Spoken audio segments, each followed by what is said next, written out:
If everybody would, go ahead and try to grab you a seat, and we're going to get started for today's meeting.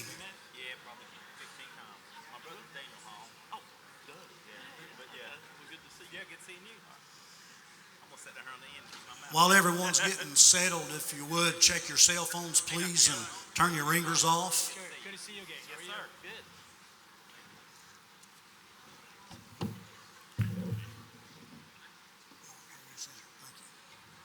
Come on in, brother. Sit down there. Stand right there.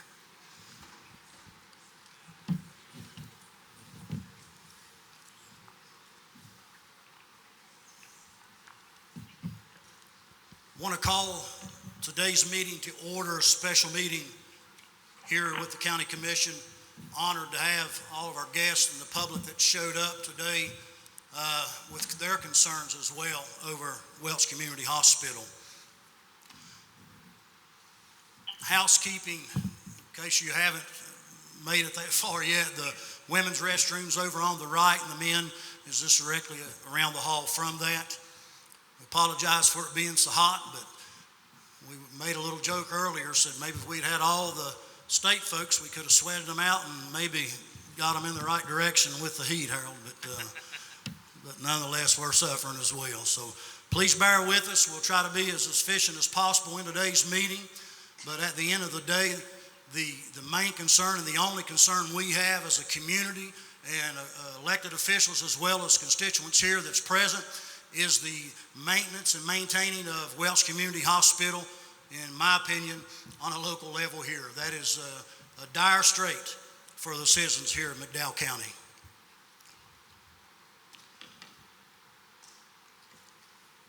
We'll go ahead and just go to the podium, I guess. Yeah. Bye there, brother. Got a mic over there?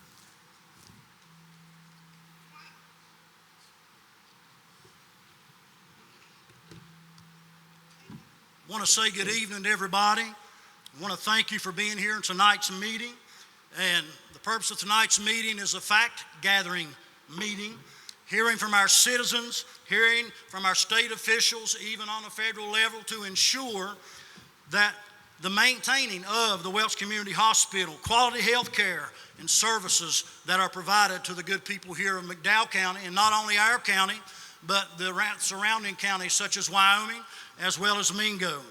Our goal and our purpose of today's meeting is to have an open discussion, productive decision-making discussions concerning the future of our hospital, which means our residents, the patients, and last but not least, the staff that we have at Welch Community Hospital. And I'll say this from personal experience, and I'm sure there's many of you who echo the sentiments. I feel like our staff is second to none. I personally have been treated at Welch Community Hospital on several occasions. So has my family. And I assure you, they treat everybody like family. Didn't know who I was, and who I was not important. But the care I received most certainly was. And for that, I'm thankful.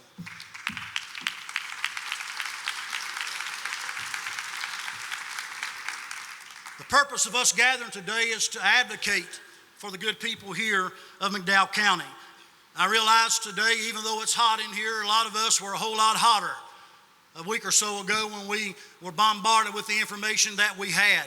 However, we ask and request that you be respectful during today's meeting, that we stay focused on the issues that are before us. Tonight is an opportunity for us as a county commission, mayors, councilmen, senators, Congress representatives, as well as the community, to gather the facts and answer and get asked some very important questions that I'm sure each and every one has. And not only get the questions, but we as a community be allowed a place at the table, a seat at the table, that we can be a part of working towards solutions. It was my opinion, it's evident that we were not allowed a seat at the table when this started. And I'll say this, and this is just me, nobody else. I think it's shameful, and I don't mind saying that. At the end of the day, the solutions that we have, it's not about patting any of us politicians on the back. It's about providing solutions, much needed solutions for the good people here in McDowell County.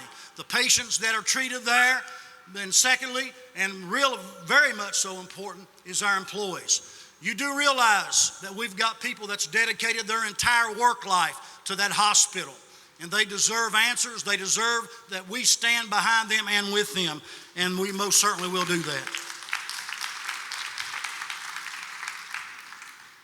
I would like to start today with reviewing basically how we came to this meeting today. A few weeks ago, the county commission as well as local officials were basically blindsided by a Facebook post made by some of the family members or a family member of the original heirs of the Sperry family concerning Welch Community Hospital. I personally spoke with the gentleman. Of course, his attorney, Hiram Lewis, he is here today. He will be glad later on to answer any questions that you may have of the family. But in my conversation with Mr. Harmon, they were very upset. They were not interested in doing anything but honoring what their forefathers set that property aside for, and that was medical care for the good people here of McDowell County. And I honor them for that. Said no amount of money could sway them. And I said, man, that's a lot to be said in today's environment. So with that, the public discussion began. Questions were being asked, but not many of them were being answered. However, it was our understanding as a county commission, Commissioner Patterson, Commissioner Dotson, the mayor, we've all been in a lot of discussions here lately that, certain folks said that, I had just found out about this and that, it kind of took them by surprise. But personally myself, I disagree with that. I don't think that they had just found out. I think they've probably been a part of it. And unfortunately, nobody here was offered a seat at the table. Mind you, we are not healthcare specialists, absolutely not. We are not the smartest people in the room. And I'm sure I concur with both commissioners here today, the mayor and other political folks that are here. I am not the smartest person, but I can assure you of one thing. I have enough shabby run sense to surround myself with people who are. And that's what makes people successful. We have enough sense about us to reach out to people like the Dr. Kellys and the others that's been in this healthcare profession, most cases before some were even born. So with that, we're smart enough to do that, and we have enough backbone to take a stand for our people. An old preacher told me years ago there was all kinds of folks in the world. He said a lot of people have jawbone, but they don't have backbone. Doing stuff like we're doing today is not a popular thing. When you have to speak out against things from maybe higher up the food chain in Charleston, West Virginia. But at the end of the day, it's a sad situation, Cecil, for us to have to be here. Harold, we should never have had to have a public meeting. We should have been involved from Jump Street because at the end of the day, you're the folks we see on a daily basis. You're the ones we see in the grocery store. Your kids go to school with our kids and grandkids, and everybody's got questions. So that's why we're here today. Nevertheless, we did receive a statement from the West Virginia Department of Health stating that they had been engaging with relevant people in the community. I don't know who those people are, but it certainly was not the city of Welch. It certainly was not the county commission. It was certainly not any elected official in this county that were a part of any of those negotiations. So with that, again, I say it's sad that we weren't, and shame on them for that. That's not in my notes, and I hope I don't get in no trouble, but the truth's the truth. And it's time that we, again, be made aware, Jennifer, of what's going on. I know I got a time limit here, and I'm trying to hurry. Tonight, we hope to gain a clearer understanding of those developments and ensure that accurate information is shared with the public. Again, accurate information shared, not with the delegates, not with senators, not with the governor, not only with the county commission, but that accurate information is shared with the citizens of McDowell County. That's all we want. That is all we've asked, and that's all we'll continue to fight for. At the end of the day, I would like to introduce some of the folks here at the table that'll be speaking. Number one, we have the Mayor of Welch, Mr. Harold McBride. We're honored to have Harold here. This hospital is a staple, a critical staple for the city of Welch. Next to him, we have my fellow commissioner, Cecil Dale Patterson, who is also an advocate, and everybody here has been for a long time. Secondly, we have Commissioner Dwayne Dotson. We're honored to have Dwayne. We have Senator Mark Maynard, District 6. Mark, we're so glad that you can make it, sir. We thank you for giving that attention and making that drive. Thank you so much. Dr. Kelly, we're so thankful, sir, for you today. And you'll be hearing from each of these individuals a little bit later down the road. And we also have representation from Congressman Carol Miller's office, sir. Thank you so much for coming. With that, I would like to ask that Mayor Harold McBride come and make the statement that he has brought for you today. Thank you.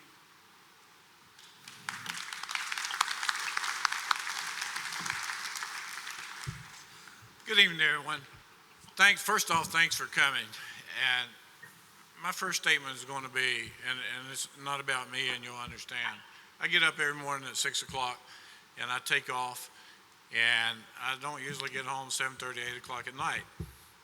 And you know why I can do that? Because Welch Emergency Hospital saved my life, okay? And Dr. Eels and Lona keep me going on a periodic basis, and I'm able to do what I need to do and want to do. So everyone probably has that same story in their family that Welch Emergency Hospital saved someone in their family's life. And it saves lives every day, every day. So I don't really understand the whole process of why they want to do away or make it, not really do away, but make it some other identity.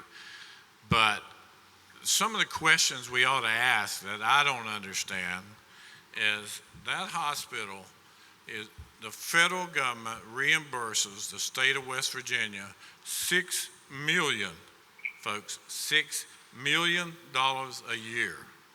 Okay? Now, that does not go straight into Welch Emergency Hospital's budget. It goes into Medicare, so they do whatever they want to do with it. But if you start adding numbers of what I think Welch Emergency may bill for about $1 million a month, so when you start putting numbers together, that hospital does not operate in the red at all. So, and I don't know if you've been lately, but it's one of the cleanest facilities you'll ever go in. They're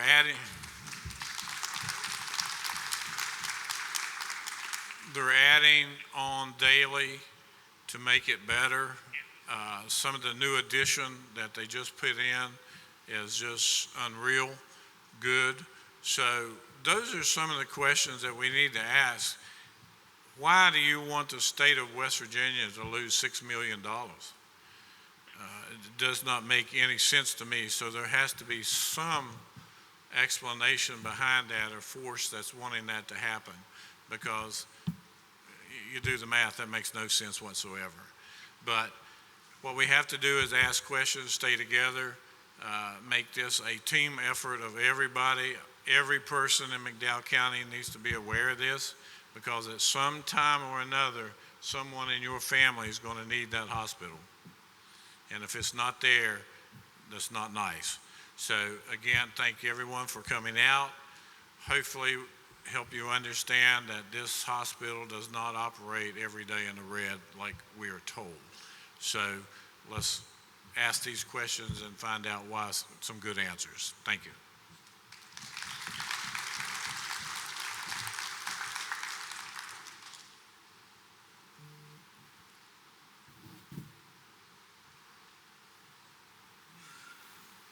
One thing I'll say is I always hate following Michael Brooks. Always. Put him at the last next time, Jen, at the main back, okay? And then McBride gets in. It don't get no better. So, but anyway, this hospital means so much to me. My family works there. It's helped save my life before. I got so many. My grandmother was saved multiple times because of Welch Community Hospital. If it wasn't for Dr. Eels, she wouldn't have lived the last 10 years of her life. And there's no reason that we should even be here tonight discussing how important this is. Everyone knows how important this hospital is in this county. We're taxpayers here. McDowell County has fronted this state for years and years with severance tax and many other taxes. It's time for the state to help the county out. There's nothing nobody can think of more important in this county than this hospital. And we can all say we're going to put our family first, this and that. Look, this is putting our family first as elected officials. Us being here tonight and fighting for this hospital and letting everybody up north know how bad we need this is putting our family first. There's nothing I can think of in my career that I would give up right now for this. There's nothing right here that I can think of. I had to give up on Monday, my child's third grade awards day, to be with my 2 commissioners up north. But that was the job that I signed up for. That's what I wanted to do. I took the job. I'm going to play the role. And this hospital needs to stay with the state. It needs to stay in McDowell County, and it needs to stay open. That being said, got something right here written. It needs to be said. The most significant unknown is the future of Welch Community Hospital itself. Residents want to know what plans are being considered and what impact those plans may have on the healthcare services of McDowell County and throughout southern West Virginia. Welch Community Hospital not only serves McDowell County residents, it also serves Wyoming County, Mingo County, and other counties across southern West Virginia. There is also concerns regarding the services currently provided by the hospital. Will all these services remain available? Our hope is the safeguards will be put into place to ensure that critical healthcare services are not lost or reduced. We are partially concerned about residents who may not have the transportation, financial means, or ability to travel elsewhere for medical care or services are eliminated. McDowell County is home to a large elderly and low-income population, making continued local access to health care especially important. Additionally, hospital employees are seeking answers about their future. They are dedicated professionals who serve our county every day, and they deserve clarity regarding their jobs and stability in the hospital moving forward. We are also concerned about the strain that any reduction in local healthcare services could place in emergency medical services. Ambulances resources are already limited throughout much of the county, and requiring more residents and travel outside the area of the treatment could further burden an already stretched emergency response system. Finally, we want to understand what protection may be put in place to ensure that healthcare services remain available, accessible, and affordable for the people of McDowell County, regardless of what changes may occur in the future. Protecting access to the care for the most valuable residents and remain a priority. These are questions that deserve answers, and we hope tonight's discussion helps provide some of the clarity. I'll say this about Welch Community Hospital. Anybody goes there, walk around and look at it, how clean it is, how nice it is. We have people coming in on their lunch break to literally go to the cafeteria from other jobs, other businesses to eat lunch. That means a lot, something that small. Go look outside of the cars that's sitting there and the jobs it provides. What would happen if we lose our hospital? We got to put the pressure on and let everybody just keep on bringing it up. How important. This is the most important thing going on there. It's not a Taco Bell. It's not a new DMV. Those are great things that's happened here recently. But the main thing is let's keep our hospital open. So I'm asking y'all, please help us push. We're on your side. We're over here speaking, but we're actually on your side. We're finding out information as you are. We're county officials, and we deserve answers.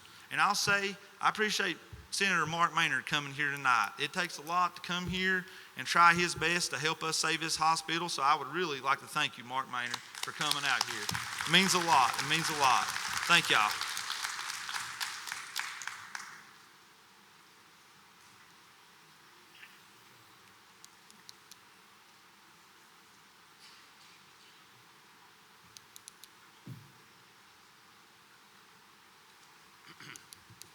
Good afternoon, everyone, and I'd like to thank everybody for coming out tonight. And just a few opening remarks to follow my commissioners and the mayor is, like you said, we're all finding out about this as y'all are, and it was shocking when we got the news. And just before we have some stated remarks, but the first thing is just like somebody has a heart attack. It's what we've done sometimes. It's average an hour and 20 to 30 minutes from the average place in McDowell County to Princeton. Them are the things that we are facing. That the jobs down there. It's a vital part of this community. And as they said, our mother, I see my brother over here, Dr. Ills saved our mother. Our grandmother was treated, our grandfather, our dad. Every family is affected by this hospital. And as Commissioner Dodson just said, we're asking y'all to help us to fight for this and get on the internet, do what we can do to do this. But that being said, over the past several weeks, community interest in the future of Welch Community Hospital has continued to grow. Information has emerged through social media posts and recent statements issued by West Virginia Department of Health. While those developments have generated discussion, they have also created uncertainty and many unanswered questions, such as what exactly is being proposed for the hospital property and its operations? We don't know. We've never had a seat at the table. Nobody's invited this commission on any level to even talk to us. Who are the parties currently involved in the discussions? Not this table. Nobody, not our county administrator. She doesn't know anything. None of us have been involved in it. What stage are they in? Where are you at in this? What's your time information? Are you going to do this July the 1st at the new fiscal year? Are you going to do it at January? None of us know. And people's trying to make plans for the future. There's people down there that's ready to retire or just have a couple of years to retire. And they're scared because this is how they've worked. Like as Commissioner President Brooks said, they've dedicated their life to this hospital and this community and to raise their family and their kids here. And now they're not sure if they even have a job when this happens, because who's taking it over? It's not another state agency. It'll be a private individual. So then we don't know. What health care services will remain? Will it just be, as they say, a Band-Aid station? That's the words we keep hearing. Boys are going to make this thing a Band-Aid station. We deserve better than that. If this hospital loses money every year, I don't care. I don't care. From 1902, they put this in to serve the citizens of this county. From 1902, we paid a whole bunch of taxes and coal severance to build the state of West Virginia. We ain't got a damn thing back, and it's tired.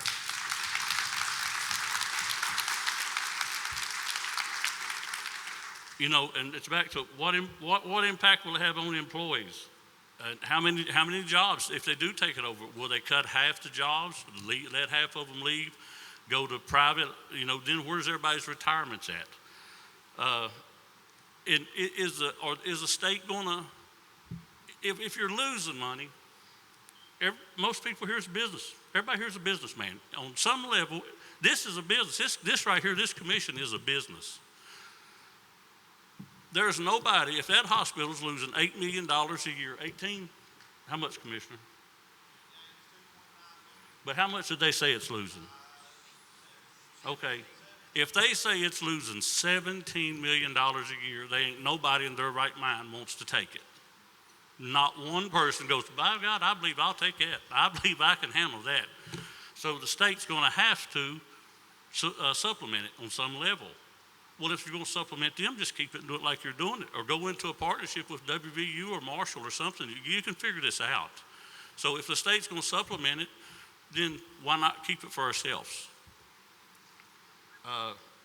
And has anybody looked at the impact it will have on our county? We've got a federal prison. The federal prison requires the hospital. Stevens Correction requires a hospital. The nursing home requires a hospital. About 25 operational coal mines in our permitting require hospitals. We have to have some place in there to take these, in a mutual amount of time, we have to be there. All of these things will affect just the economy. We're trying to grow it with the Hatfield-McCoy Trail. We have people hurt. How can we continue to help ourselves if the state just keeps kicking us every time? And we're not going to put up with it. We're asking you, we're not putting up with it no more. So, And then the last I'm going to say is, what's the state's vision?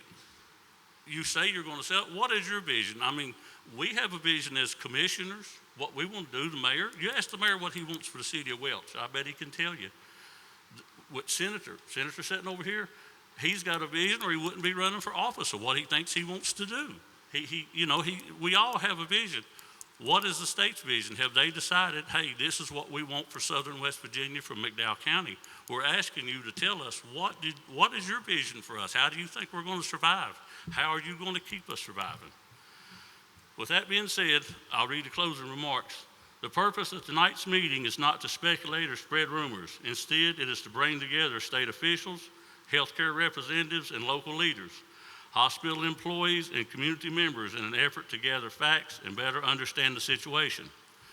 The hospital is a vital asset to McDowell County. It provides health care services, employment opportunities, and an important sense of security for residents throughout our region. We appreciate everyone who has taken the time to attend tonight. We look forward to hearing from our guests, listening to the concerns of our citizens, and engaging in a productive conversation about the future of health care in McDowell County. Our hope is that everyone leaves tonight with a better understanding of where things stand, what challenges lie ahead, and what steps can be taken to protect and strengthen healthcare services for our county and neighboring counties. That being said, today it is my honor to introduce a distinguished gentleman whose dedication and leadership have had a lasting impact on healthcare in McDowell County. For many years, he has been instrumental in helping recruit and support physicians and specialists while working tirelessly to ensure our citizens have the access to the highest quality medical care possible. His commitment to the health and well-being of our community has helped strengthen our healthcare system and improve the lives of countless residents. Please join me in welcoming a true advocate for McDowell County Healthcare, Dr. Tony Kelly.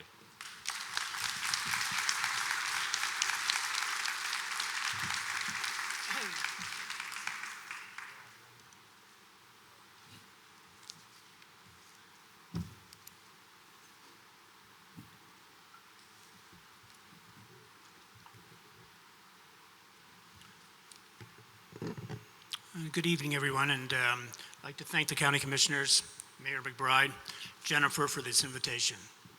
We went through a struggle in 2023 with WVU, and there was a lot of similarities, and we sat on the sidelines at that time. I said we, the medical staff. I'm Chief of Staff at Welch Community Hospital. I've been there since 1991. I think Dr. Eels and I rolled into town almost at about the same time, and he and I have been Chief of Staff back and forth largely since 1991. Had a lot of opportunities over those years to meet a lot of great people. I've been so proud to be involved in the healthcare that's been delivered here. And I want to talk to you a little bit about just who Welch Community Hospital is and what do we do before we talk a little bit about numbers, because numbers have been wildly blown out of proportion. I think they have to be verified. I think that someone that is the bean counters in Charleston that actually know the real numbers are going to have to talk to us about that. But I know just enough to be dangerous, and I'll share some of that with you tonight only because it's readily available as public information, but it helps with, I think, deflecting the argument that Welch Community Hospital is an albatross and a money loser, and there's some immediate reason the state has to divest itself from it. But first, the hospital. Welch Community Hospital has a civil servant staff of about 165. My company, which I'm a partner and president with, is Appalachian Mountain Medical, and we have a medical staff and support staff of another 100 that work at the hospital and have worked pretty diligently at the hospital over these years. There's 265 or so people that come here every day and call this place home, where they work and they contribute to the economy and the community. What do we do there? People have asked this many times. Well, both our inpatient, our outpatients, our clinics, our emergency departments. I'm going to give you some numbers, but it's what I want you to take away from it is less about the numbers and more than we're busy. We see lots and lots of people. We touch lots of lives, as was mentioned earlier, from Mercer County, We see people in Wyoming County. We see people, of course, McDowell, Mingo, and Logan. We see people from Kentucky and Virginia. A lot of people choose to come to Welch Community Hospital. And a breakdown just for numbers in the emergency department where I work, we see a little over 7,000 people a year there. And of those people, we transfer about 10% of them, which means about 700 people a year have to be transferred to a higher level of care. And we admit about 10%, so about 700 people stay at our hospital for care, either on an inpatient or outpatient basis. Surgeries and surgical procedures, greater than 1,000 a year, mostly accomplished largely through Dr. Eels and his staff. Our clinic population, the outpatient population in our obstetrical and our pediatric and our medicine and our walk-in clinics, we see greater than 14,000 visits a year in those clinics. Our radiology staff does more than 18,000 exams a year. I talked to Kathy earlier in our mammography program and discovered 6 breast cancers last year. Our lab services in Devon, they do greater than 600,000 procedures a year. It's astonishing that we have our own blood bank and what they do to help both on an inpatient and outpatient basis. Cardiopulmonary, the people that do your EKGs and respiratory therapy and help with the ventilator managements, they do greater than 10,000 procedures a year. All this is just to say is that this touched lots and lots of lives. And the stories you've heard earlier from the commissioners, as well as many of you in the audience, is that Welch Community Hospital has had an impactful presence in this community that affects many of you, your neighbors, your colleagues, and families. To have to get in a bus now, an ambulance, and go somewhere else for our 700 transfers a year is virtually impossible. And you'll hear a pitch at the end of the day about what our challenges are for EMS traffic now. We lost a dialysis clinic here several years ago. And now our dialysis patients have to go to Oceana, to Bluefield, to Princeton, to Raleigh General, and Beckley. They have to go to Logan. And every time they go, that's 4 hours of dialysis, an hour and a half to get there, an hour and a half to get back. And they take a truck, they take an ambulance away from our community that's largely transporting people where we could have our dialysis back again at Welch Community Hospital. We will talk a little bit about that. We have the technology, we have the space, we have the people, and sure, it's going to take a little bit of seed money, but this is going to be such an important service, I think, that could come back to this community. What else do we have to offer at Welch Community Hospital in the future? Not only dialysis, but occupational and physical therapy used to be offered at the hospital in the 35 years that I've been there. We're talking about a brand new clinic service and chemotherapy and infusion therapy. All these things would keep people in our communities and travel for them to get to other healthcare facilities outside of this area is virtually impossible. So not only are we doing great work now, but there's a wonderful opportunity for the future. And I think with a little bit of thought with people at the table to discuss those opportunities, starting with our local political leadership here, the members of our hospital and both the medical staff as well as the people that are working there as civil servants, they all want to be part of this discussion. And for people to make decisions in Charleston or further away for us without bringing us to the table and allowing us to participate, I think misses the whole topic. I think that we all want to be at the table. We don't want to be on the table without somebody telling us why and what's going on. So the numbers, because early on in this conversation after Mr. Harmon, and I spoke with him as well and shared my view as a chief of staff, I wanted to give him a view, the less political view, but maybe the feelings of the medical staff and the people at Welch Community Hospital. This has been completely blown out of proportion, and I think has to be debunked that somehow that we're losing $17 to $20 million a year. Again, these numbers are publicly available. You might have to ask for them in the Freedom of Information Acts, but they're available. Our operating budget, plus or minus, is $30 million and change a year. Our billing that we billed for services last year at Welch Community Hospital. For all those services I talked to you about before, we billed $41 million last year for services provided at Welch Community. Now, I think anybody's in the healthcare business, they know if you bill $1, it doesn't mean you collect $1. But our collections are greater than $1 million a month. We get a disproportionate share payment for Medicare and Medicaid patients we see at Welch Community that's greater than $6 million a year. The fuzzy math and accounting of this now is that when we receive those payments, it goes to general revenue for the state. They give it to Medicaid. Medicaid puts it in another fund that creates a 3-to-1 matching fund with the federal government. So every dollar that Medicaid gets from Welch Community Hospital, they get $3 for the Medicaid program. So that's $6.2 million that we received last year. We don't get to put that on our balance sheet. In terms of generally accepted accounting principles, it doesn't make sense. We don't get credit for that. Instead, it goes to Medicaid, and the state of West Virginia benefits. So you take our collections, our dish payments that get multiplied 3-to-1 for Medicaid enhancement.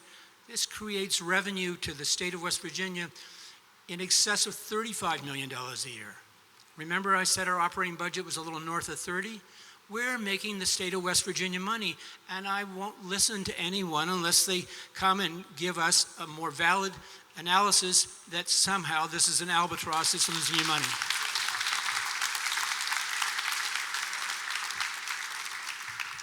In closing, I'm glad we're all here. This is just the beginning. We need to have people come and talk to us in our community about our community and our resources. Our local politicians and leaders who have offered us this opportunity to start the discussion tonight is just that, as the start. I'm encouraged that Secretary Caruso is going to speak to us later, and I would hope that the Secretary and his staff come in and come to our table in our community and talk to us about the opportunities. Thank you very much.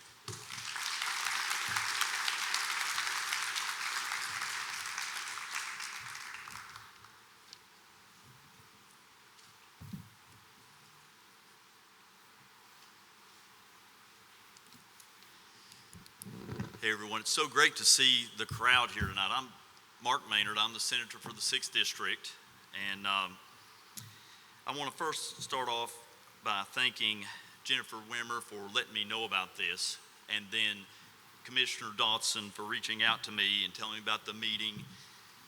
I immediately contacted the governor's office, and I'll tell you a little more about that. I wasn't even prepared to come here and speak. I was coming here to listen, to find out information, but I've been thinking ever since Jennifer contacted me on how the whole thing works. So I jotted some notes down while I was sitting at the table, and I'm going to start off with just kind of bouncing around on some ideas I have. First off, I'm glad I didn't wear a suit and tie here tonight. But let's see. I don't have any insider information. All I know is what I've been told. And I'm looking forward to hearing more information from Dr. Kelly. Hopefully we can sit down. And Dr. Kelly, I've got a quick question for you. Have you had a sit down with somebody from the governor's office? Not about Welch Community Hospital. Okay.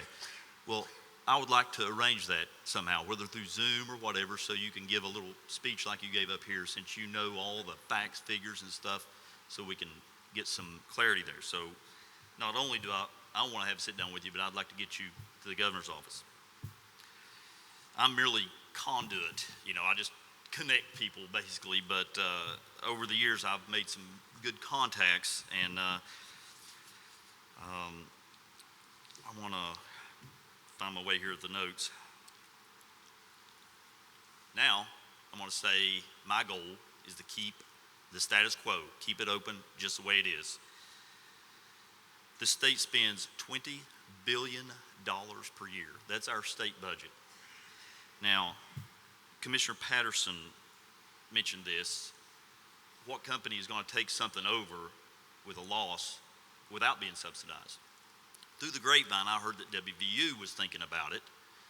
And when they couldn't get guaranteed subsidies to at least break even, they didn't want to fool with it, and I can't blame them. You know, it's just like, and they're not like a for-profit business out here that's trying to help everybody's 401ks and stuff, but they are a nonprofit, but you have to at least break even in a nonprofit. So, you know, if they can figure out a way maybe to subsidize, maybe, but I think that's the only option. I want to get your all's opinion on I-73-74. It's been talked about for 20 years, and I'm not using it as a political football, but if you don't mind to raise your hand, who in here would like to see I-73-74 completed? Good. I'm glad to see that because that's my thoughts. Now, the only reason I'd mention that is I think about Welch Hospital. And I'm thinking about, can you imagine the more influx to Welch Hospital if we could get an easy way here? So I'm going to continue, and I'm going to make that argument with the governor because I think that's in his field also, is to make movements on I-73-74. You know, there's been little movements. You know, I'd like to do it. It was Junior Amar's dream, for anybody in here that don't know that. He was looking for a good direct route for his Magic Marts, and he started I-73-74 back in the early 90s. And so, but I think there's many more advantages. Now we don't have to worry about connection for Magic Mart. So I'm going to take a picture here, if you don't mind, and I'm going to send this to the governor's office. I'm going to let them know how the community has came out. There's no free meal, nothing, and this is just great to see this many people out. So I'm going to step back for a minute.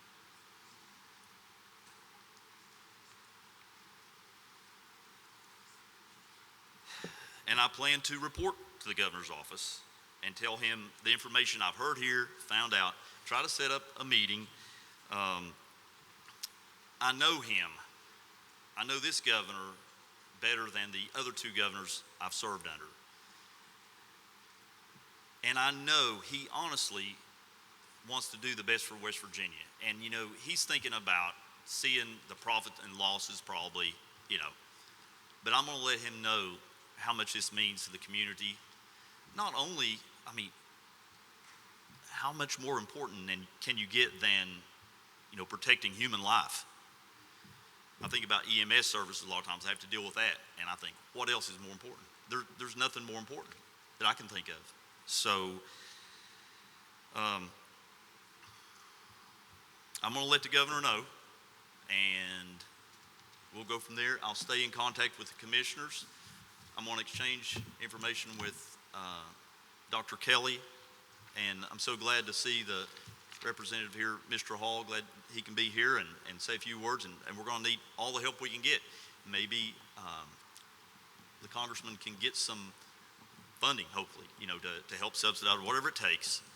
But I'm not saying this for any other reason. I mean it from my heart. I'm going to try to help. Thank you, guys.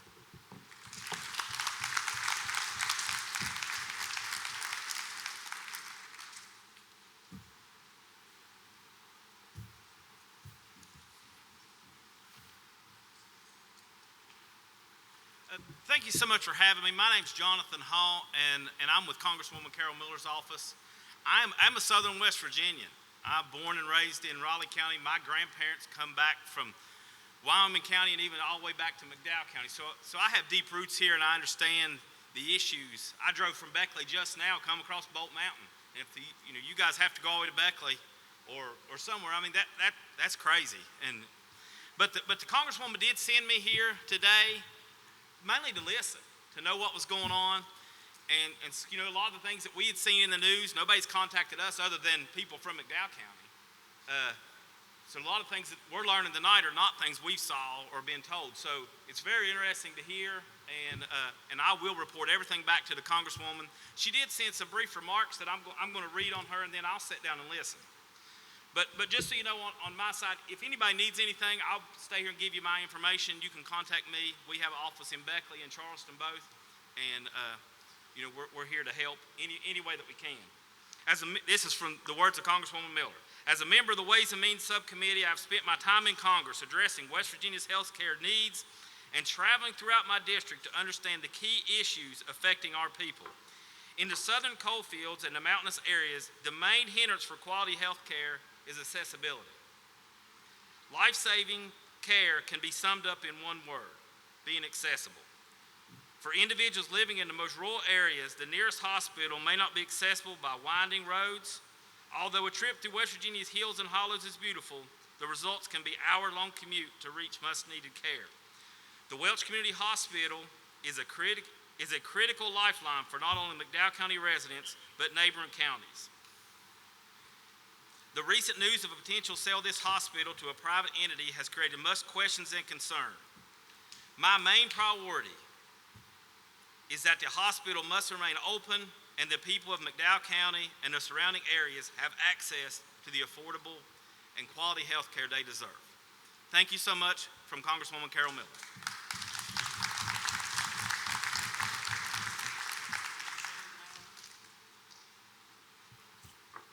At this time, we're going to set up for the Zoom with Mr. Mike Caruso with the Department of Health. So, sir, can you hear us? Mr. Caruso, can you hear us, please? Also want to add there will be a slight delay due to the telephone and the speaker system. So, I sure can. I've heard every word. Yes, sir. we'll turn it over to you, Mr. Caruso. Yes, sir. Can you hear me?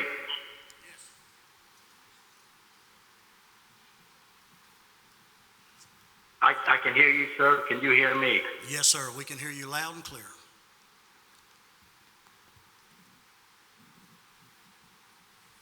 Thank you. Yeah. There's definitely a delay in the transmission of the conversation.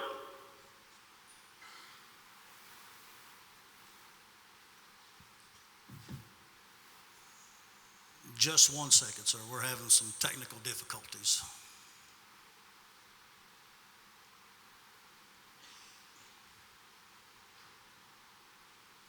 So, as stated, my name is Mike Caruso. I am the Cabinet Secretary for the Department of Health Facility. Okay.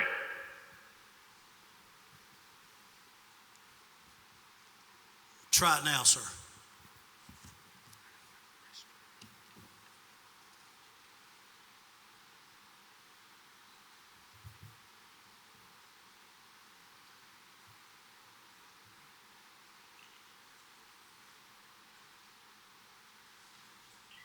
I have heard and listened to every word, and I appreciate every comment that's been made.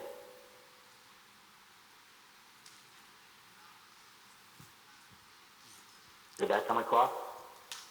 Yes, sir. What we're going to do is call you on the phone and see if we can get a better conversation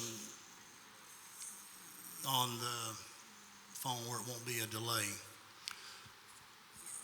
Jennifer's getting ready to, we're calling you right now, Mr. Caruso.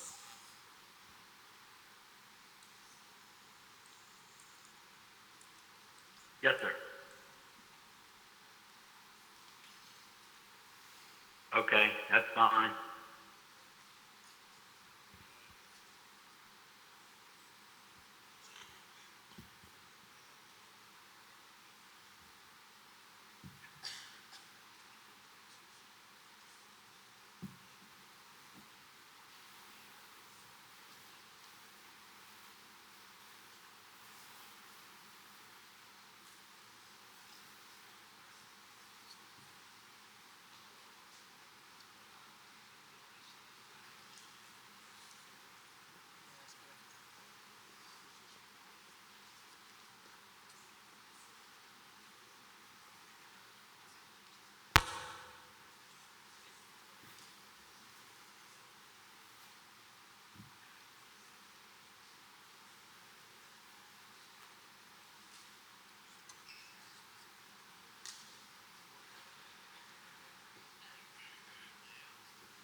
have to work all the time? No, I mean, I live in Grace. Yeah. I live in Gold Coast. Well, I worked at Aspen. We used to mow your yard when I was, yeah. You still do? Yeah, they still do, yeah. Excuse me, sir. I'm Matthew from WDVA. How you doing? Enjoyed your presentation there. I have to ask this. I feel like the answer is going to be no, but is there any way we can do an interview where you go through those numbers with me that you went through? I can talk in generalities. I mean, I know said it's here. I don't want to speak for the state of West Virginia, of course, Yeah. or the hospital, but the numbers that I shared are numbers that are real and public information. Right. To the extent that my argument going forward is that we're not losing money Yeah. and that the math doesn't add up like it would normally add up when it comes to our ledger. But I can speak something to that is I just I can't get down too fine in the details because that's I would. Home Secretary Crusoe says that. Yeah. Well, I wouldn't want you to go that far into the details. Just generally, Sure, thank if you. you could kind of Thank explain you. how Dr. Gill. there's a sort of a misconception about how the money's calculated. That would be helpful. Thank you. I can do that. Okay. Awesome. After this, Yeah. Just whenever works for you, sir. I want to hear what the secretary absolutely. says to make sure that it's Yeah. Absolutely. Absolutely. Where you I wouldn't want you to speak from a place of ignorance, man. where you where do I find you after? Where are you? Oh, don't worry. I'll hunt you down. Yeah, we can talk. We can talk. Okay, cool. Awesome. And we can do that on camera, right? We do it on camera. Okay, cool. Thank you, sir. I appreciate it. Just so we're clear. I'm a much better radio personality than I am. Yeah, I always tell people I have a face for print and a voice for nothing, but you know how that is. Anyway, thank you for your help, sir.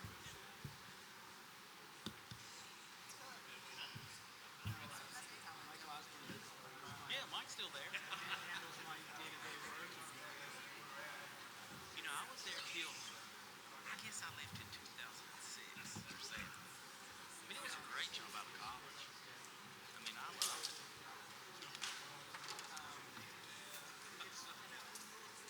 They're the only reliable service that has the manpower to do what they say they're going to do.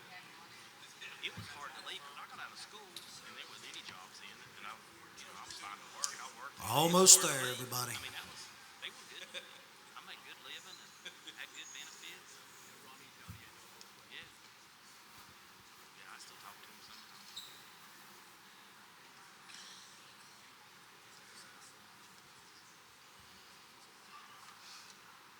It's a hands-on business. Mm-hmm. Mother Nature. Yeah. You would think Caruso could have come. You would think Caruso could have come. I'm on and can't hear. Okay. You can't hear or you can hear? Can you hear? Maybe he can hear from the Zoom. Okay. All right, Mr. Caruso, can you hear us now?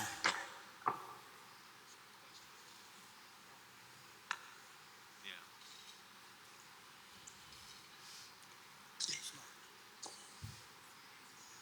No, I can't hear you. Yeah. Can you hear me? Yes, sir.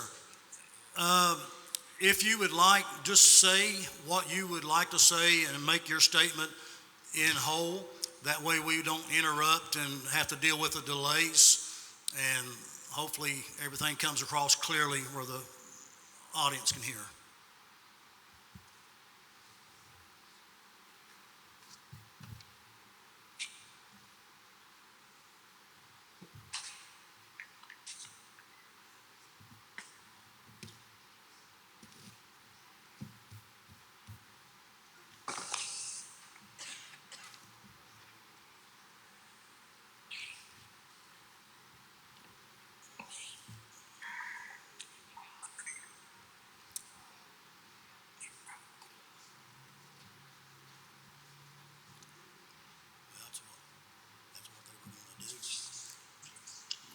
What about a cell phone to the mic? So I'm hearing, you can hear me, but I cannot hear you.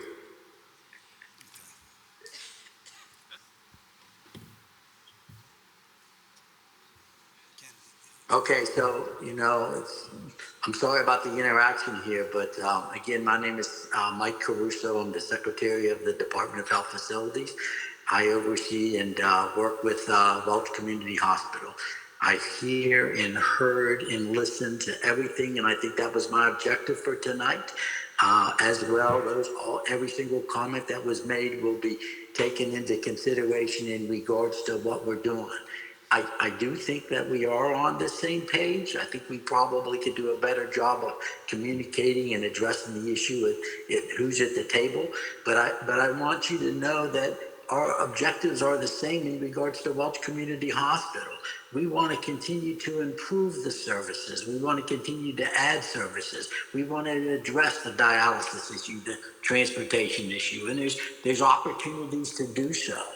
And so, I don't think that anybody should be concerned about us closing the hospital.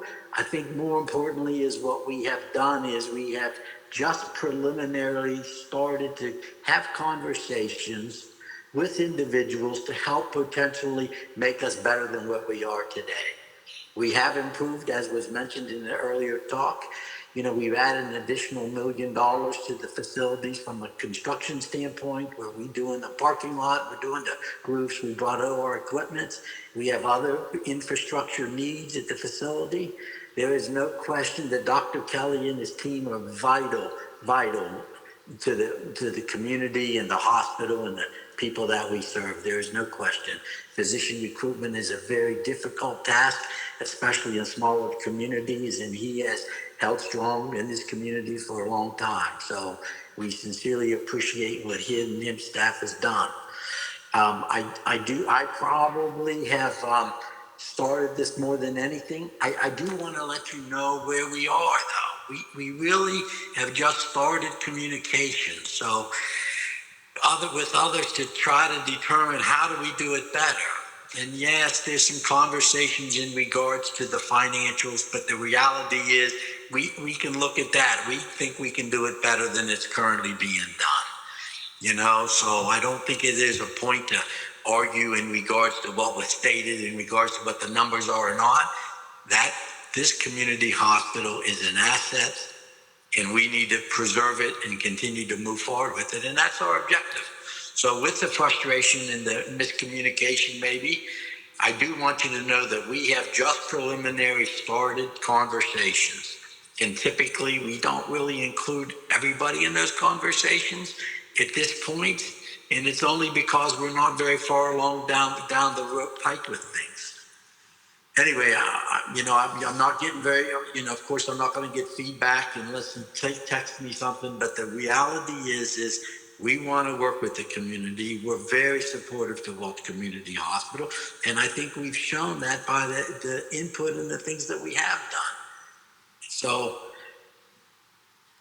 I'll stop there for a minute and see if I get a text back. I hope you heard that, and we definitely want to work with the community and the leaders in moving forward.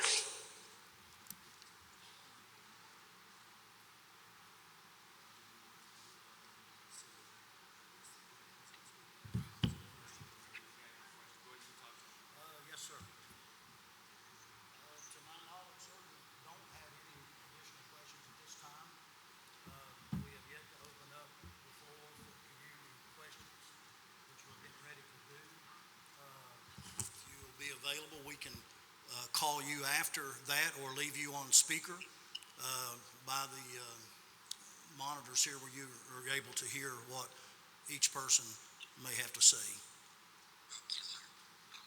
Okay, sir.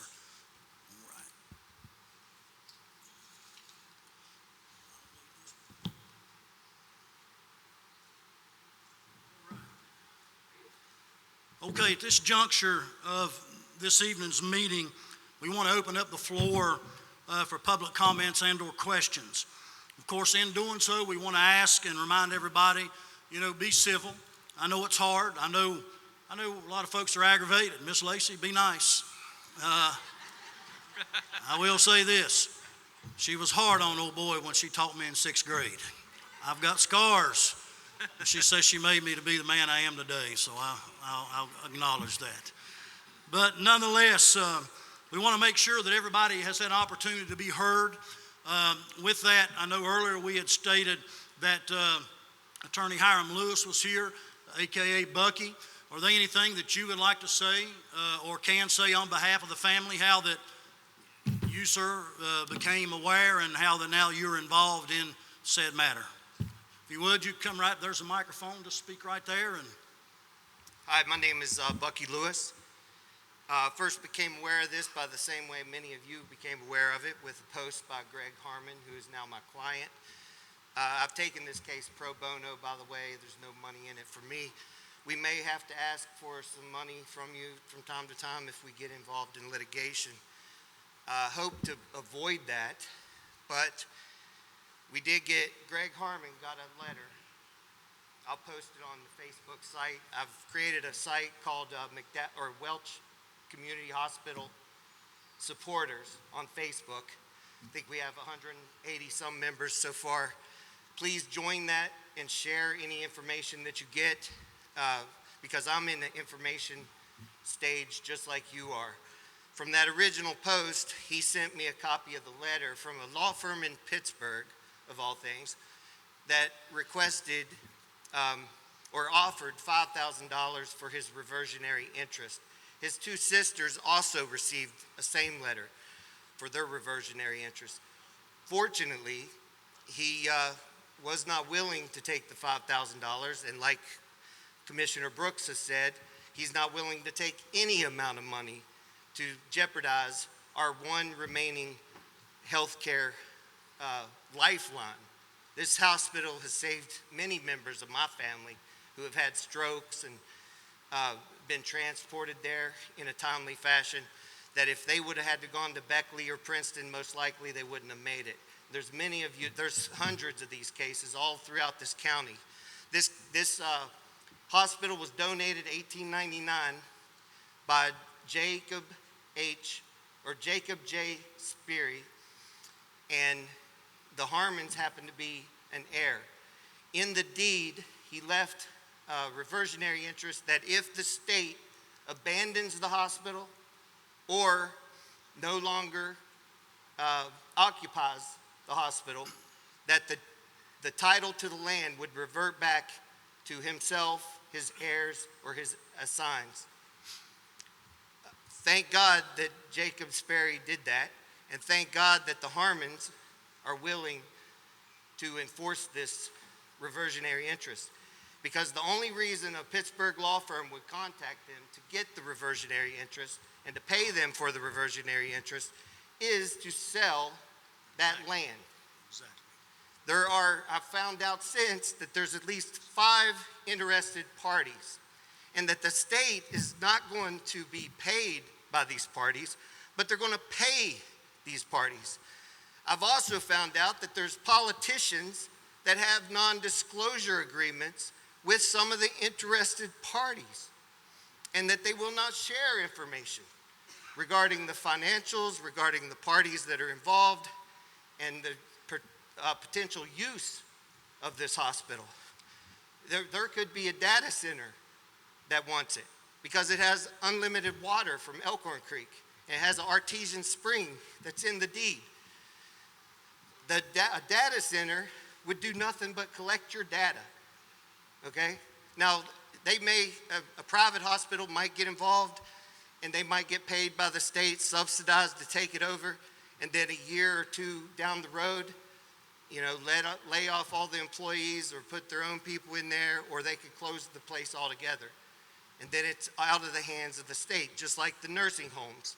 I don't know if any of you paid attention, but in 2025, the same person, Mr. Capehart, that's working for the governor's office, Curtis Capehart, who happens to be in charge of this project, he got rid of the last 4 state-ran nursing homes in August of 2025. Now this has been put on his plate to get rid of the last remaining state-ran hospital. This was deeded in 1899 as a miners' hospital to give free care to miners and railroad workers. In 1932 or so, it was changed to be open to everybody, and it started taking money from everybody, including miners and railroad workers. So it's been a broken promise from back then. But there's many of you that are retired miners, or I know Commissioner Brooks used to be a coal miner. These are people, miners are still being served by this hospital. Miners' families, railroad workers' families are still being served by this hospital. The whole community is being served by this hospital.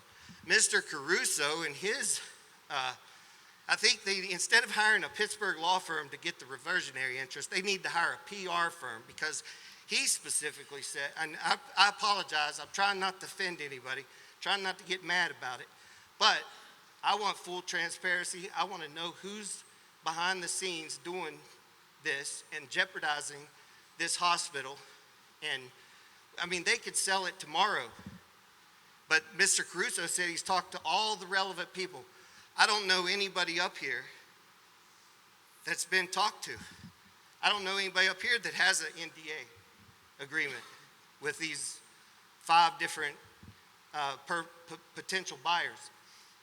What I see is a community of relevant people right here showing up because of Mr. Harmon's post. Had he not posted that, I wouldn't know about this. Had he not posted that, no one here would know about this. So first of all, I'd like to thank Mr. Harmon, Gregory Harmon. Yes. He lives in Florida. There was nothing in it for him to do this. No reason that he shouldn't have taken the $5,000 and say, yeah, I don't care about that hospital. I don't care about my home community. But instead, he put his home community first, and he turned down the money, and he answered my call to protect the hospital. We need a full-fledged campaign to save this hospital. Yes. We need to have hats made. We need signs in our yards. We need to get serious. There is a perfect way, an opportunity to file in court here in McDowell County.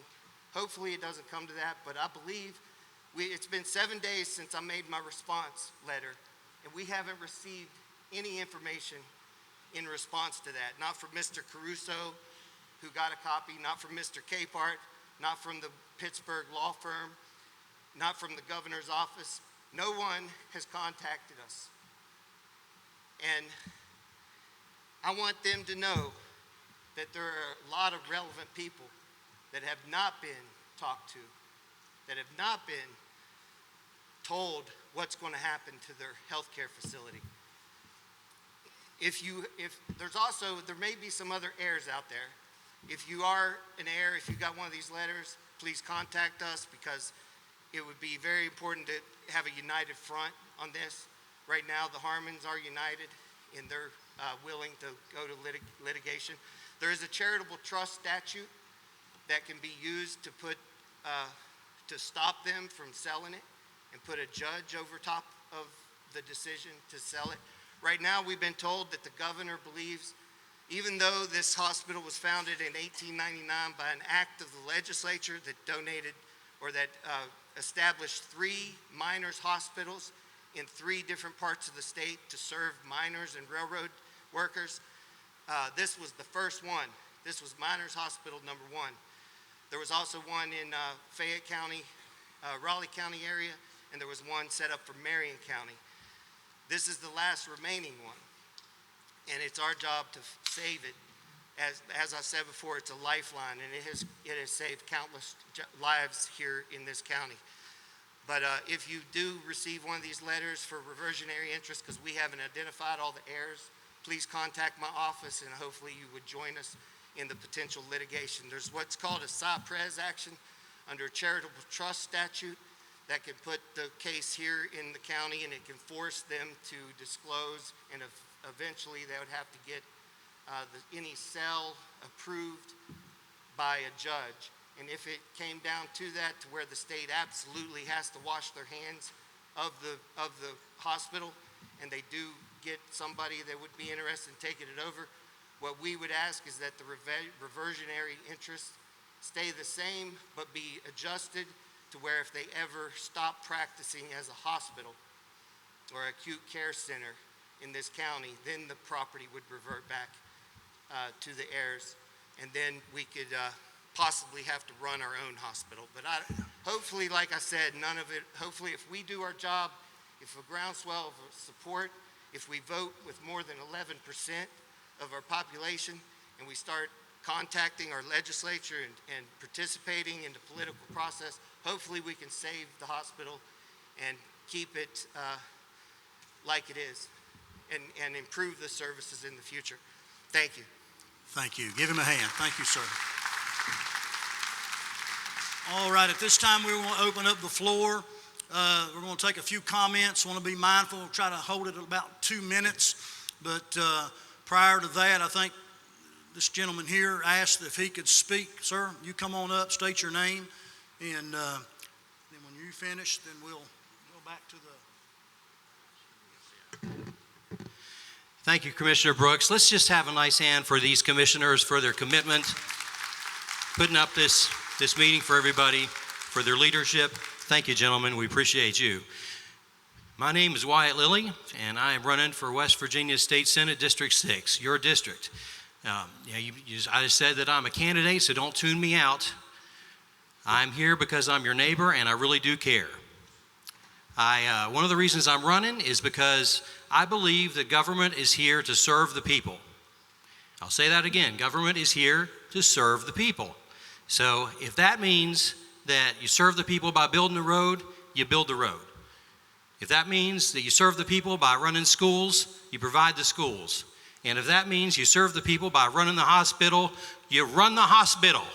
You don't sell it. So why would anybody want to purchase Welch Community Hospital? According to Dr. Kelly, they do make a little bit of money. So it's going to be an investment then, isn't it? It's going to be an investment, and when you have investors coming in, they want to turn a profit. Now, how do they do that?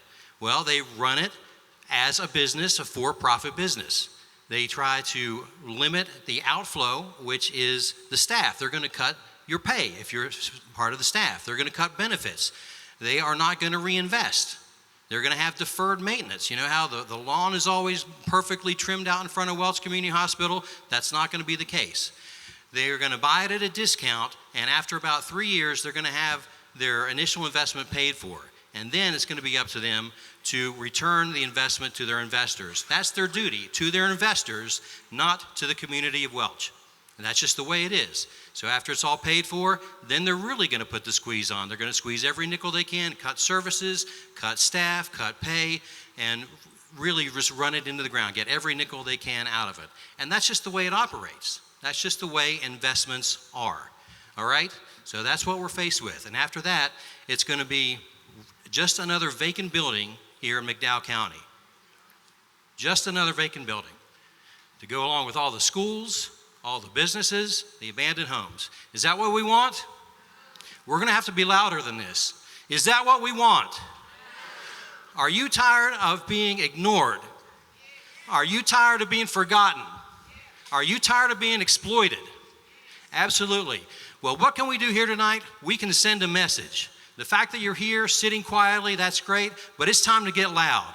We're going to send a message to Governor Morrissey ourselves. Senator Maynard said he was going to tell Governor Morrissey, but we're going to get our phones out right now. Everybody get your phones out, put it on camera, put it on video, so we can tell everyone ourselves, send a message together, a nice, loud, clear message. You can film me, I don't care. You can film a neighbor that's better looking than me. You can film yourselves, whatever. But we want to send the message to Governor Morrissey and everybody that Welch Community Hospital is not for sale. Say it with me. Not for sale. Not for sale. Not for sale. Not for sale. There we go. We got that. Now, I want you to post that on any platform you have. I want you to send it to your friends. I want you to repost that. And we will be heard. It's nice to think that somebody in Charleston will be listening to us. Hopefully Governor Morrissey will be listening to us. And for once, maybe Washington, D.C. will be listening to us. So that's all I have for you tonight. Keep fighting the good fight, and God bless McDowell County.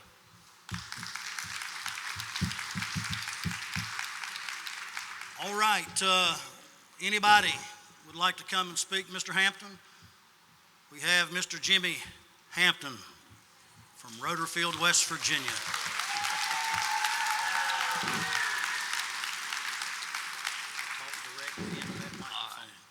Folks, I tell you, if we want to save this hospital, we got to do it.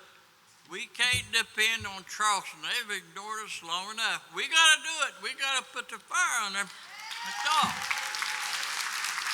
And this Welch Emergency Hospital did save my life, too. Thank you, sir. Thank you, Jimmy. And if you get a chance to ride by Premier Park on Premier Mountain, US Route 52, that fine-looking gentleman on that big red caboose is none other than McDowell County's own Jimmy Hamilton. We love Jimmy. We have anybody else have a comment? John J., sir. Very familiar voice with the hip hip hooray.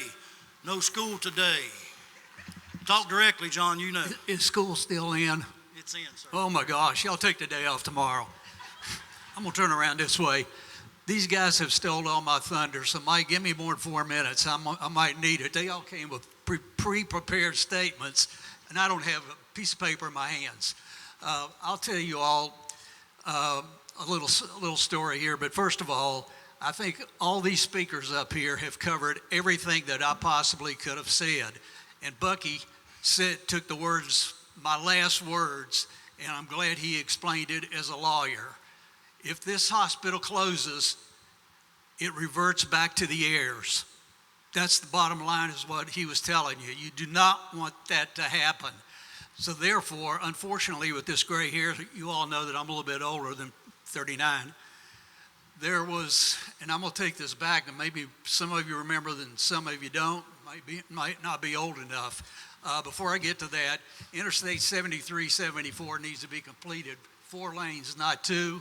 And somebody needs to take care of PEIA right away. I mean, I am tired of hearing this. Yes, you write that down and be sure that we've got, I didn't introduce myself as why I'm here. I'm actually now, and you know, none of you will believe this, I'm president of the Tug River Health Association. I have no knowledge of how to treat anyone other than to take a pill or put a Band-Aid on my arm. But I have been elected to that position. Mike Evans is our vice president, and the reason that we're here is to give support to the Welch Community Hospital. It takes all health providers to work together so that we can get all these people in this county taken care of and make them well again. We have people that, I don't know what's happened, they just don't want to go to the doctor. And we're having to send out a mobile unit in some cases to do the dental work, and that's not here nor there. I'm not here to promote our services. But anyway, we want to give you all our support and hope that this works out. When I said about my gray hair here, I don't know how many of you know the real story of how the Welch Community Hospital has 2 floors. Judy knows. How many of you know how it came to have two floors? Not many people. When somebody mentioned the word Band-Aid station in the early 1980s, that was what we were going to get in this county. A 1-story hospital. You were going to get another BRMC, probably with an emergency room, x-ray, and a lab, and whatever other services can be fit into that first floor. A group of 5 people got together, and I do have a personal interest in this. That's why I wanted to get up here to say this. Those 5 people stayed together. You can't come to this meeting and then forget about this and not come back again. If you're going to fight to win, you have to do it every day until you've won the battle. It's not like we're doing in Iran right now. I went to Vietnam, so I could tell you all about it. But you need to fight the battle. Donald Reed fought the battle for spit tobacco, and I thought we were going to have to fight our way out of there the night that took place. Anyway, those 5 people stayed together. I think most of them now are deceased. But they said, we're going to talk to Governor J. Rockefeller. And they went to Charleston. The news media was there. They thought there were going to be a bunch of protesters like you've seen on TV. Well, when they got there, they all had business suits on, and the ladies had dresses on, the guys had ties, and they went and talked to Jay Rockefeller for probably about an hour and a half. There was a health director by the name of Dr. Heidinger who was totally against this hospital. So if you think you're fighting a battle now that this hospital could be closed, this thing has been going on for over 40 years. It didn't just start. They wanted to shut this hospital down. I had another delegate tell me one day that he was in Charleston, and one of the guys, and I could mention the other delegate's name, but I'm not going to because I don't think that's really proper. He said, I'm going to shut down the Welch Hospital, and that delegate stood up to him and said, no, you're not. You're going to keep it open. Well, anyway, as things worked out, they all went in, had a very cordial meeting with Jay Rockefeller, and that's in my golden days when I was doing the news on the radio, which sometimes I wish I was doing that again because I sure would like to get on somebody's case, but I can't do it now. But anyway, I went to Bluefield, and there was a picnic there, and Jay Rockefeller was there, and he looked at me. He knew who I was, and he said, I want you to be in front of the Welch Emergency Hospital tomorrow morning at 9 o'clock. Now, I don't know how many of you even know the old building. How many of you remember the old white building that was down? A few people do. I told that to some people, and they didn't know what I was talking about. Anyway, I walked up, and I was standing directly in front of him, and he looked at me and he said, we are going to build a full-service hospital. That's how you got the second floor. Dr. Eels would not be doing surgeries. There would be a lot of people that wouldn't even be employed today if those 5 people hadn't stayed together. So the moral of the story is you can't give up the fight. If you do, and this is going to have to go on probably for decades because the state does not want anything to do with that building down there. But as Bucky said, boy, I'm glad he explained it in legal terms because I couldn't have done that. The heirs are going to get it back.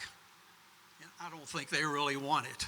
And if they do, you don't want a data center down there either. That is you don't want to hear about it. It's the people over in Lindside are about ready to go through that same thing. So just keep up the fight. But anyway, I'm glad that all of you are here. And those 5 people, I know would be very proud to see this crowd here to continue on where they left off. So thank you all. All right. Jennifer, Justice, please. Hi, I'm Jennifer Justice. I am the Executive Director for McDowell County Tourism. I am also the President of the Chamber of Commerce and a newly elected board member for McDowell County. And I am also a former Welch Community Hospital employee. I worked there for 20 years. This is some of the finest staff that I ever worked with. The only regret I have about leaving Welch Community Hospital is leaving all the staff behind. But I have to ask myself, what happens if we lose that hospital? We have 2 Hatfield and McCoy trails here. Wyoming County has a Hatfield and McCoy trail. When these people are hurt and injured, if we do not have that hospital, what do we do? As the Chamber of Commerce, I have to ask, how do we attract business if we do not have that hospital? And as a board member, how do we train our nurses? Ms. Bivens has put so many nurses at Welch Community Hospital over the years. I cannot count the number of them. They have one of the finest nursing programs in the country. Yep. And I would put any of her nurses up against any other nursing program because we train competent nurses. And we cannot attract people to stay here if we do not have our hospital. So I ask everybody to take up this fight. This is our fight. We have got to fight for McDowell County. We have to fight for business. We have to fight for a hospital. So I appreciate everybody coming out tonight and fighting for our hospital. Thank you. Thank you.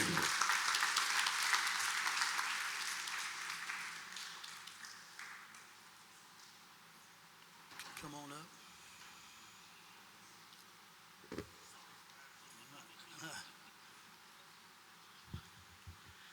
First of all, a lot of people know me here. That's my brother, Cecil Patterson. Hold the mic up. And I promised him I wasn't going to speak. Hold the mic. There you go. I promised him Don't I be wasn't afraid. going to speak, but I told a lie. I've been at Welch Community Hospital for 25 years. I can retire. A lot of the people that are here can't retire yet. They still got their time. They got to pull. It's not fair that the state would go in and go ahead and shut us down, and then everybody lose their time. That has put in a lot of time. I've worked in the operating room for 21 years with Dr. Ills and Charlotte. I love every day I work. I would like to thank everybody for being here. But I come out of the operating room the other day because somebody come in the door and I was the only one out front. And it was Mr. Caruso, 4 more people, and our administrator. And he introduced me, just my name. He didn't introduce them, but I knew Mr. Caruso from before. And supposedly what I was told, that they were people from California that was looking at the hospital to buy the hospital. And Mr. Caruso was behind the sale of all that. So with that being said, I think we ought to get with Bucky Lewis here. Everybody around here, we need signs in our yards. We need banners in our yards. We need to let everybody know that we're not going to put up with this. You know, this is our hospital. Not only had it saved my family's life, my mother's life, but Dr. Ills saved my life. And I'd like to thank you for letting me speak. Thank you. All right.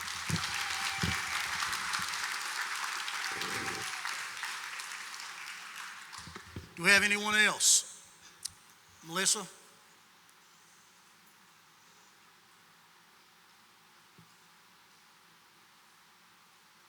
People sometimes in this climate, they always say, well, who will you be for in November? Well, I'll tell you who I'm for. I'm for whoever is for the hospital. If you ain't for the hospital, I ain't for you. Period. So, and I want to say this. I'm thankful for all the Welch Community Hospital staff that came, because you guys came, you showed up, you showed out. But I also think it's sad that we didn't have a whole lot more people that are not affiliated with the hospital at all, our citizens. And I want to say this, these Facebook king and queens that always have something to say, always something negative, that could have come tonight and showed support for the hospital, but they would rather sit home on their rumps than be a part of the solution here. Some of y'all might know me, some of you might not, but my name's Melissa Triplett, and I've worked at the hospital for 23 years. I started in medical records. I done a PRN turn there, and then I went to admissions, and then I went upstairs, and I've been on med-surg for 19 years as a unit secretary there. I have seen so many people come and go, staff members, doctors, people that we've loved. We've become a family. My own personal testimony is in 2022, I got pregnant for the first time when I was 42 years old. And I lost that baby. But if it hadn't been for the emergency room staff at Welch Community, I don't know what would have happened to me that night, because I had to be transferred out. I'm so thankful for that. A year later, I got sick with COVID. Didn't have nothing major going on, just, you know, I felt a little bit of pain in my shoulder, and I had an appointment with Charlotte. She's my PCP. You know, they're family, we love them. And I went and I told her, I said, Charlotte, I'm having a little bit of pain. So she sent me to radiology for an ultrasound of my gallbladder. And Jamie in ultrasound said, Melissa, there's something there on your ultrasound. So the next week I come back in to have a CT scan done. And they said, Melissa, you can't have this CT scan because you're pregnant again. And I was so discouraged because I knew that there was something there, and I was scared. So they sent me to this high-risk pregnancy doctor that didn't know squat.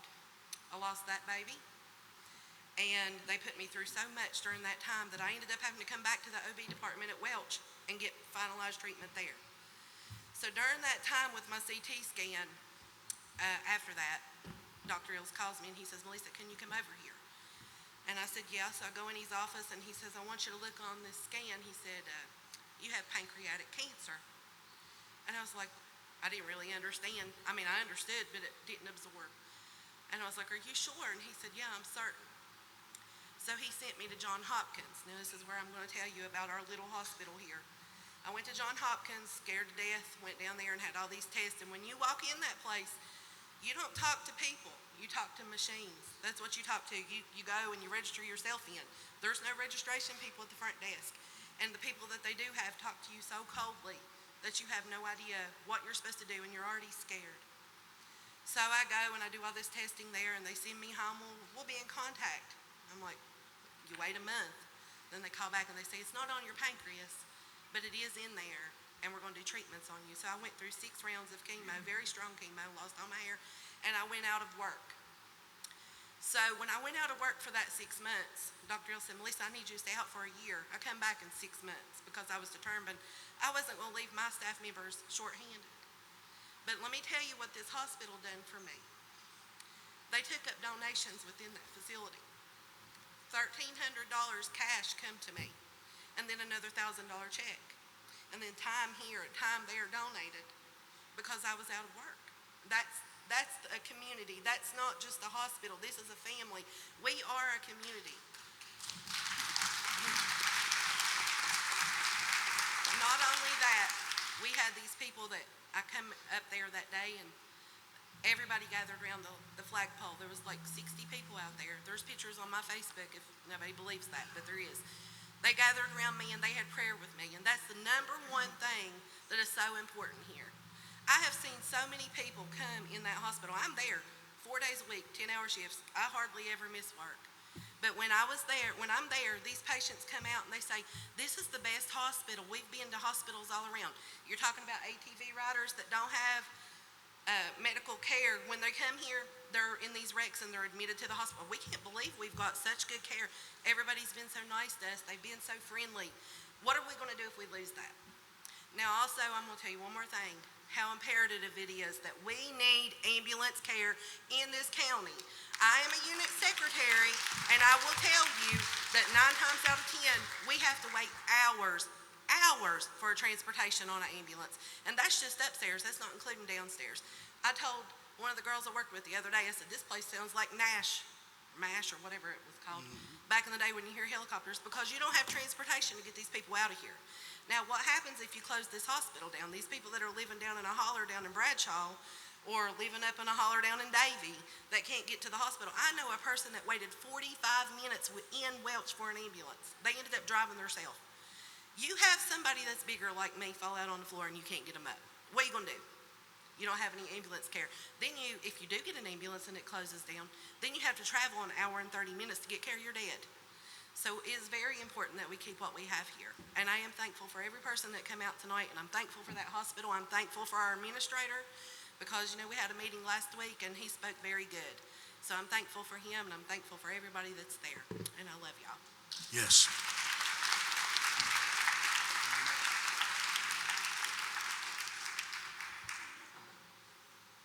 All right. I believe this young lady, she's come with him.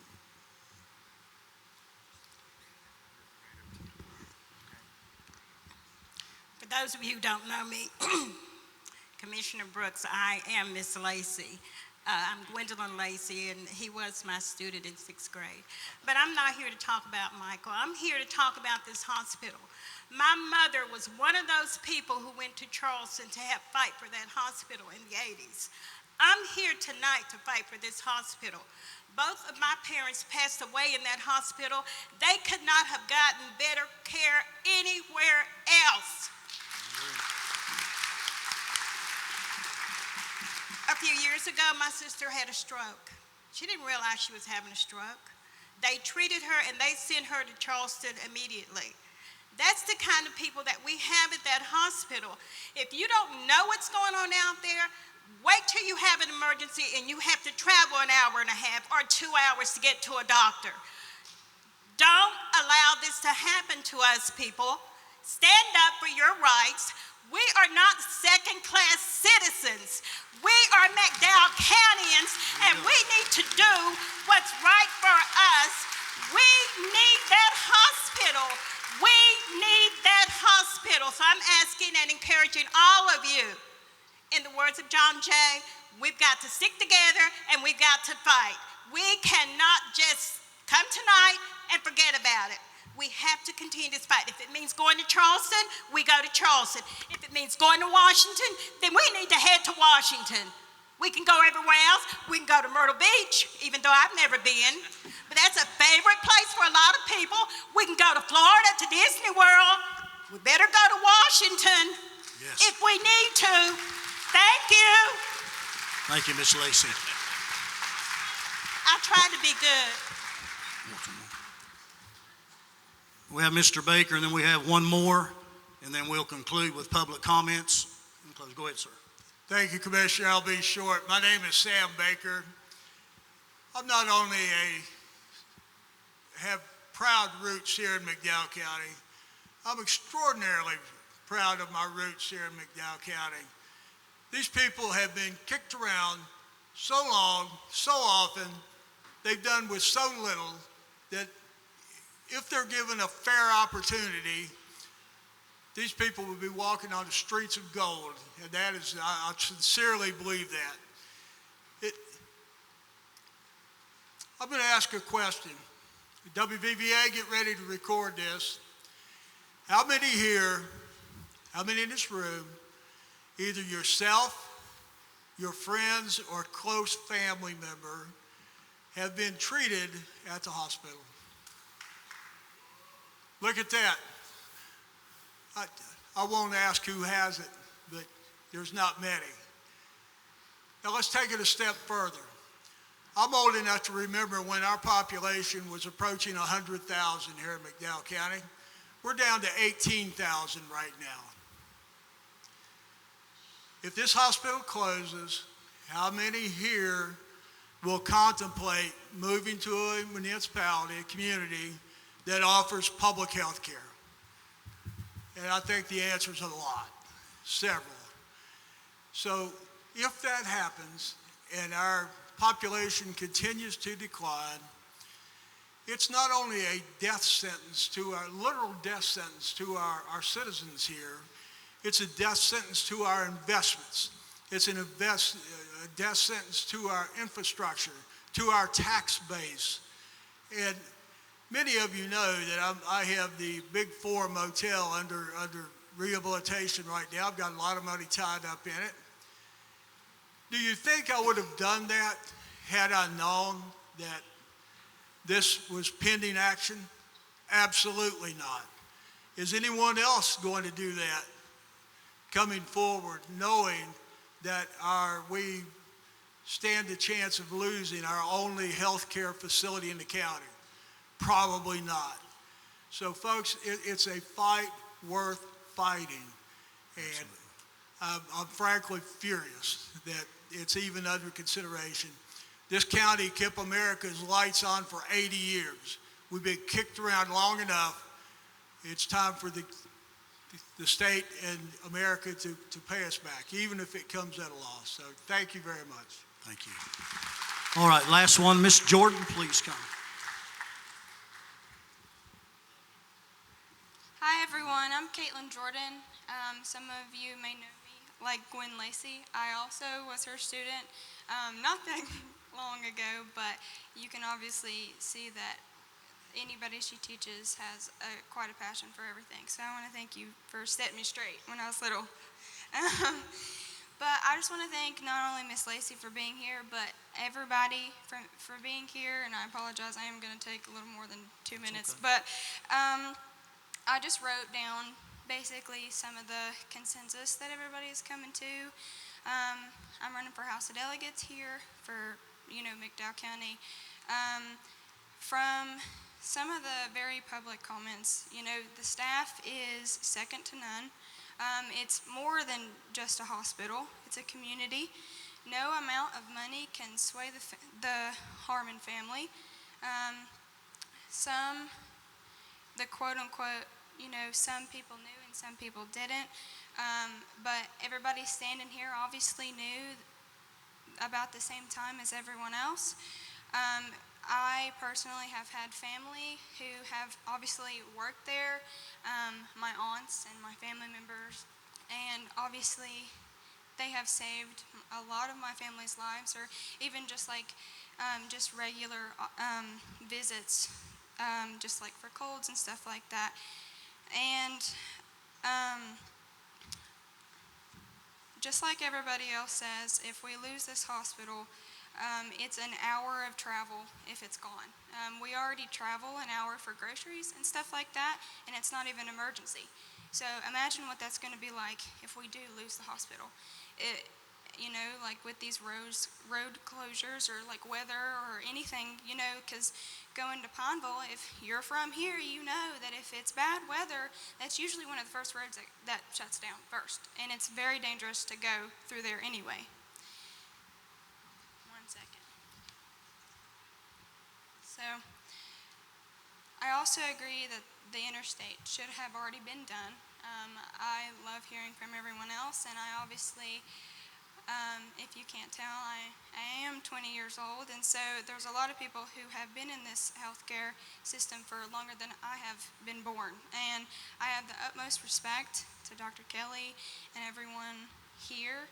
And I respect that they have like interest in expanding not only what we already have, but bringing back some of their concerns about dialysis and like physical therapy.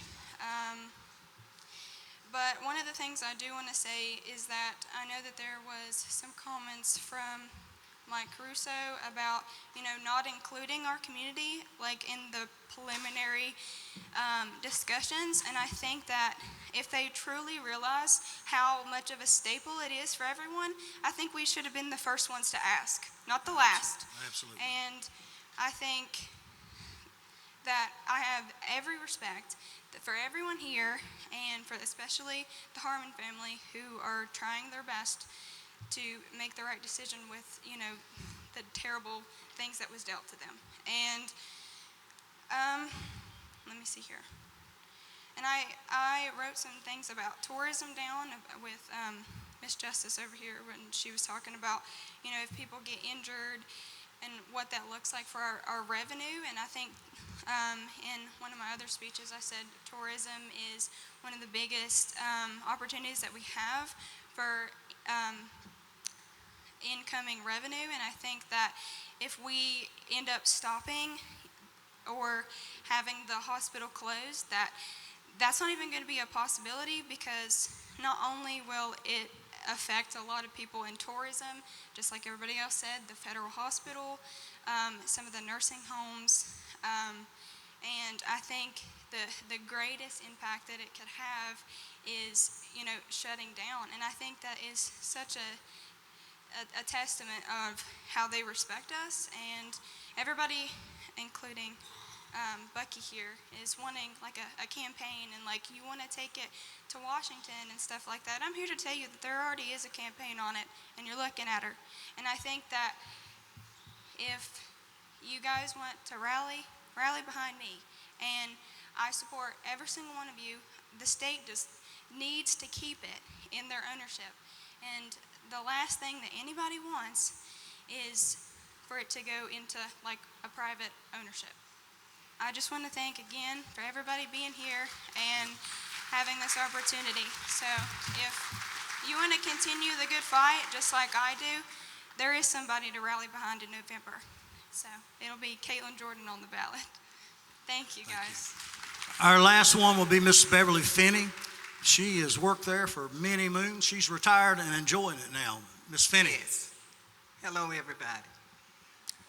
In 1975, Welch Emergency, I still call it Welch Emergency, was a lifeline for me.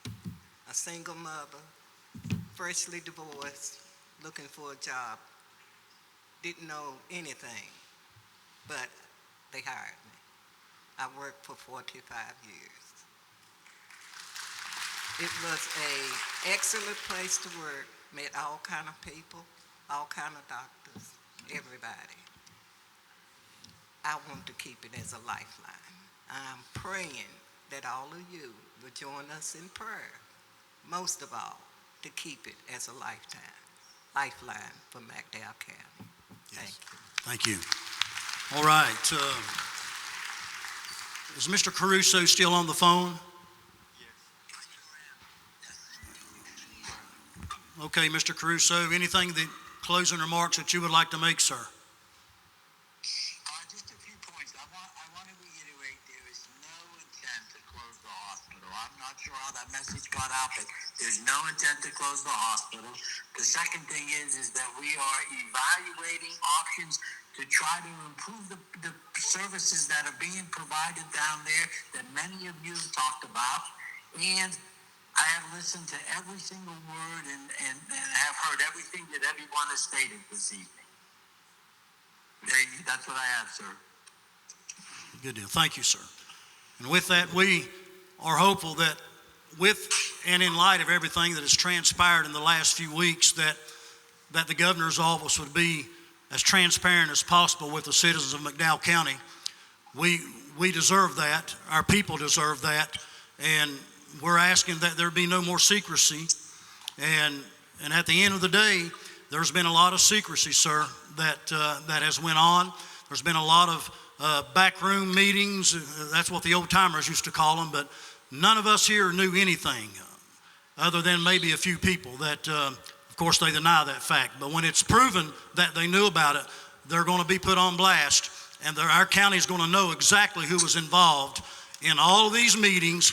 They're going to know who was involved, and they're going to be exposed. So with that, sir, we appreciate you, and we ask you to keep fighting for the people of McDowell County. Thank you.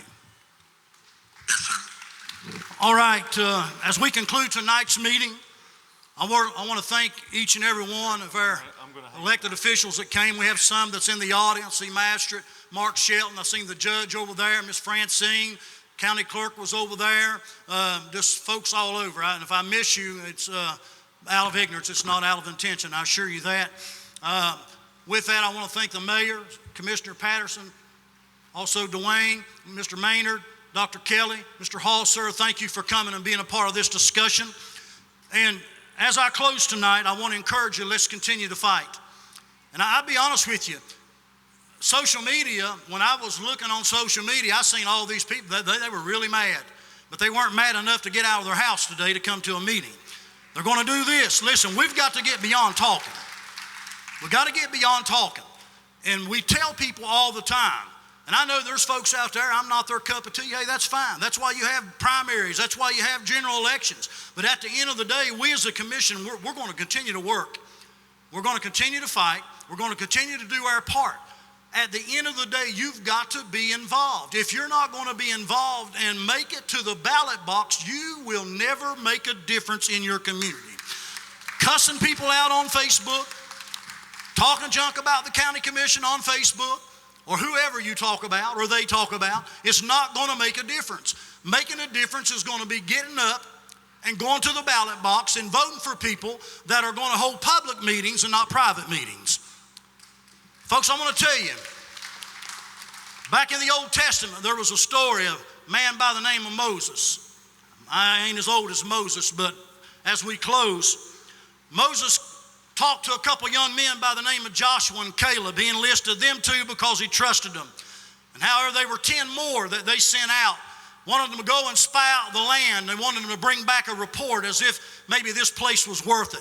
I tell you what's sickening to me is when Charleston, West Virginia are continually sending people down here spying us out.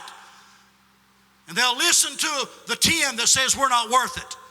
But I think today there's more than 2 that stood up here and spoke for our people that is trying to let Charleston, West Virginia know that we are worth it, and that no matter what the other 10 come and told you, the bad report, there is still a good report here, and I'm sick of it, and I know you're sick of it, and we're sick enough to do something about it. Folks, I appreciate you. This is the first of ever how many public meetings we have to have as a county commission. We canceled our regular scheduled meeting tonight because this was the most important thing on any agenda in our opinion. We'll handle the rest of the people's business on another date. I encourage you, stay informed, stay involved, stay vocal. And if you know anybody that's anti anything to do with this hospital, I challenge you, don't be a chicken, call them out. With that, I'll entertain a motion to adjourn. Motion's been made and seconded to adjourn. All in favor signify by the sign of aye. So be it. God bless. Be careful going home.